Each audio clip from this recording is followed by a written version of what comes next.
Halo Kumaha Damang, saatnya Anda menyimak berita Bandung bersama saya Tia Anissa.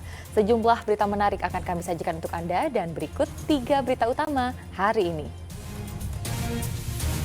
Lalai menjaga pembakaran sampah, api menjalar ke tumpukan kayu hingga menghanguskan 5 unit rumah di Astana Japura, Kabupaten Cirebon. Dituduh korupsi dana aspirasi pokok pikiran atau POKIR tahun 2020-2021, seorang anggota DPRD Subang ditahan Kejari Subang. Data pemerintah Provinsi Jawa Barat, 18 kabupaten kota mengalami krisis air bersih.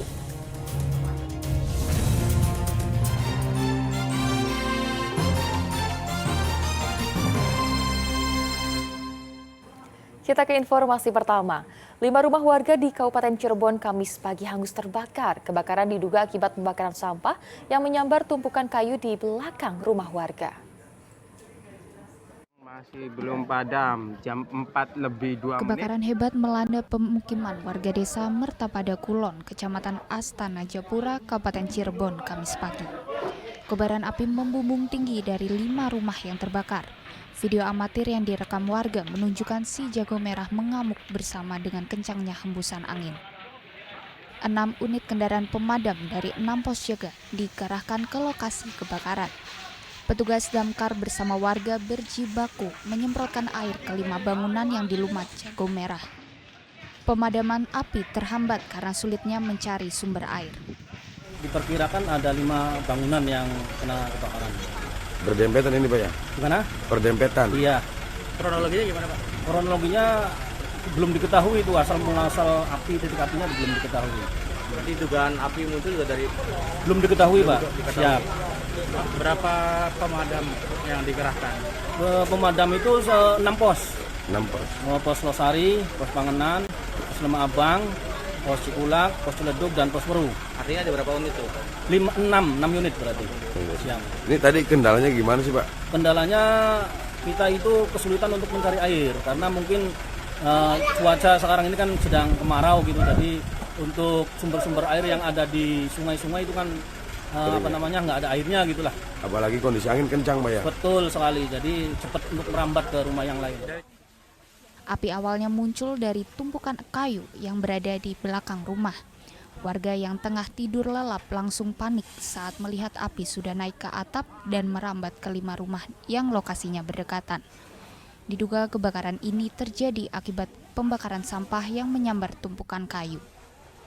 Ada yang itu rumah yang kedua itu di belakang ada yang bakar-bakaran sampah ngomongnya sih. Iya. Terus nyambar ke kayu, tumpukan kayu Pak ya? Nah, kebetulan di belakang itu banyak kayu-kayu tumpukan kayu di belakang itu.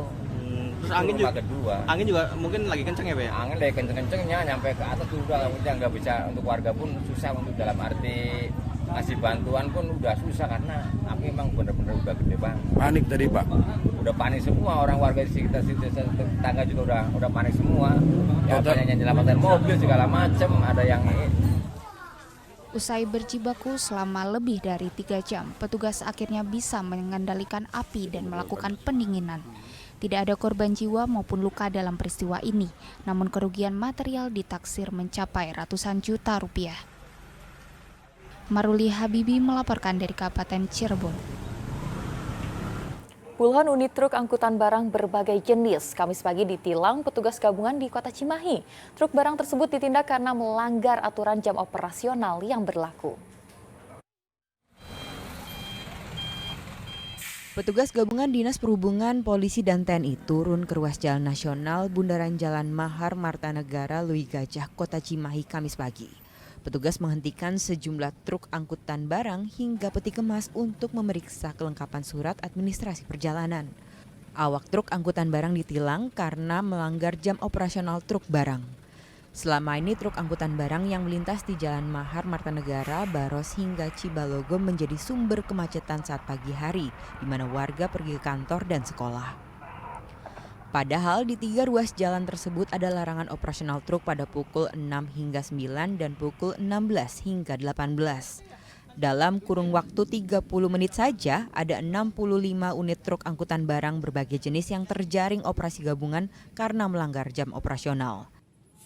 Kita akan mengimbau kepada pabrik-pabrik atau perusahaan-perusahaan yang ada di Kota Cimahi untuk menyampaikan kepada kendaraan yang antar barang ke tempat mereka untuk menyampaikan bahwa ada jam operasional untuk angkutan besar sehingga mereka memahami hal tersebut. Karena kebanyakan tidak tersampaikan sehingga mereka nggak tahu main keluar-keluar aja dari pabrik. Karena kita kan di daerah industri.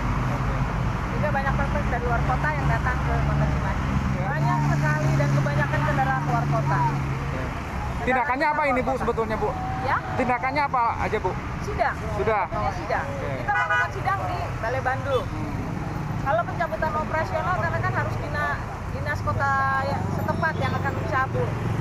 Jadi kemungkinan kita akan melakukan kalau sudah beberapa kali mungkin kita akan bersurat kepada daerah di mana kendaraan tersebut diperiksa. Selain melanggar jam operasional, ternyata banyak truk angkutan barang yang tak dilengkapi surat administrasi perjalanan. Petugas juga menindak pengemudi yang membawa kendaraan besar yang mengangkut barang berlebihan hingga membahayakan penumpang dan kendaraan lainnya. Muhammad Abbas melaporkan dari Cimahi. Dua calon kepala desa yang pendukungnya bentrok pada saat pengambilan nomor urut lalu akhirnya dipertemukan. Petugas minta para kandidat untuk menggandeng pendukung dan simpatisan agar menghentikan pertikaian hingga pilkades digelar.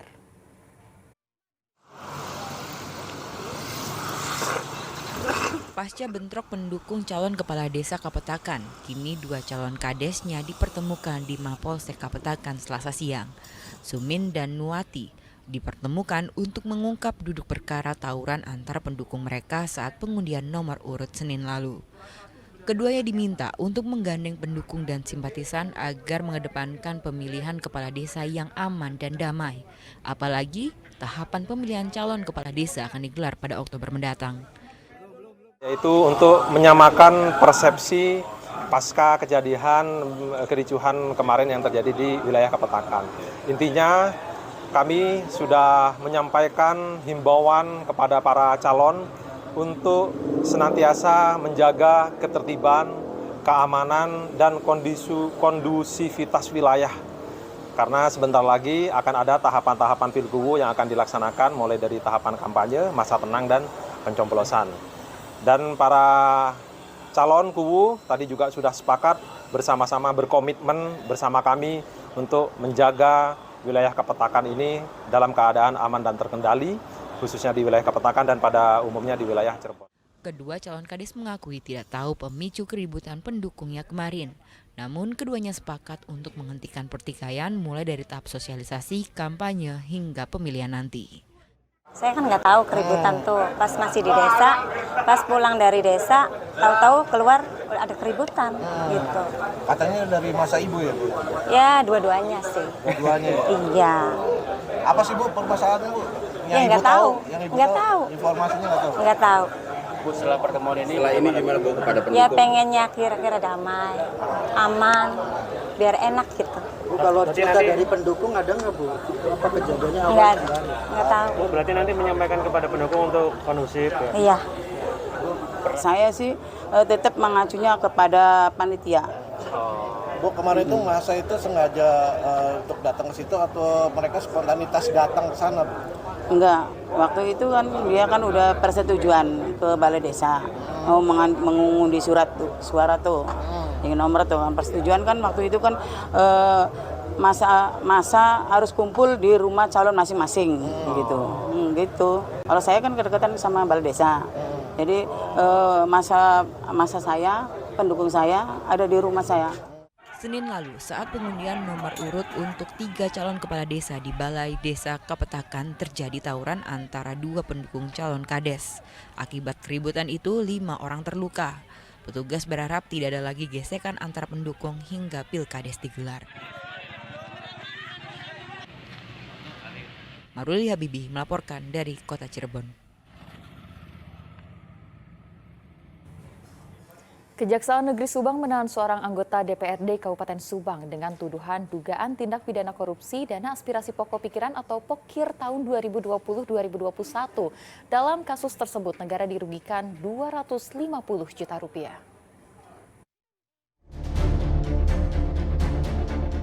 Usai diperiksa dan ditetapkan sebagai tersangka, Supriyatna, anggota DPRD aktif Kabupaten Subang, langsung ditahan oleh Kejaksaan Negeri Subang. Supriyatna menjadi tersangka kasus dugaan tindak pidana korupsi, dana aspirasi pokok pikiran atau POKIR Desa Sukamaju, Kecamatan Sukasari, Kabupaten Subang, tahun 2020-2021.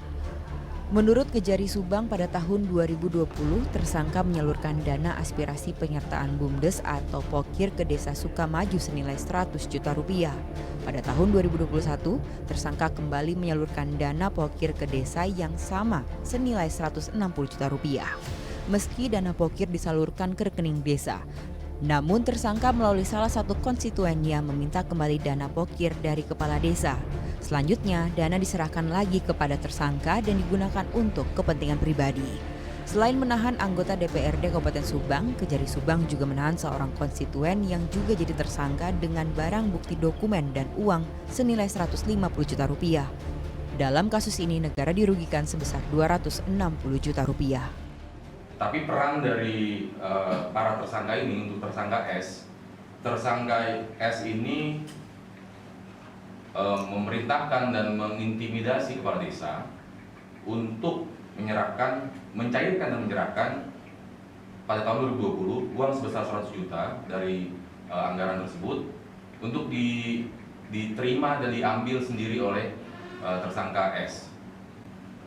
Kami sudah punya 2 alat bukti yang cukup sehingga kami penyidik berpendapat untuk menetapkan S ini sebagai tersangka. Di sisi lain, kuasa hukum tersangka menyatakan penahanan anggota DPRD aktif itu dinilai bernuansa politik. Terlebih setelah Jaksa Agung menerbitkan instruksi dan memorandum terkait kasus dugaan tindak pidana korupsi para peserta pemilu 2024. Kejaksaan mestinya menunda penyelidikan maupun penyidikan kasus dugaan tindak pidana korupsi yang melibatkan para peserta pemilu 2024 tersebut. Yang dikatakan menunda penyelidikan dan penyidikan artinya perkara yang sudah berjalan, yang telah ditangani Kejaksaan Negeri Subang. Ya. Sehingga setelah memasuki pemilu untuk ditunda karena masih dalam tahap penyelidikan dan penyidikan. Terlebih klien saya ini masalah aspirasi dewan yang bukan merupakan ranah domain daripada klien saya selaku anggota DPRD, karena klien saya hanya menyalurkan aspirasinya yang dinamakan POKIR, pokok pikiran. Dalam kasus dugaan tindak pidana korupsi dana aspirasi POKIR ini, kemungkinan akan ada tersangka lain karena kasus dugaan korupsi ini dilakukan bersama-sama. Zainal Arifin melaporkan dari Subang.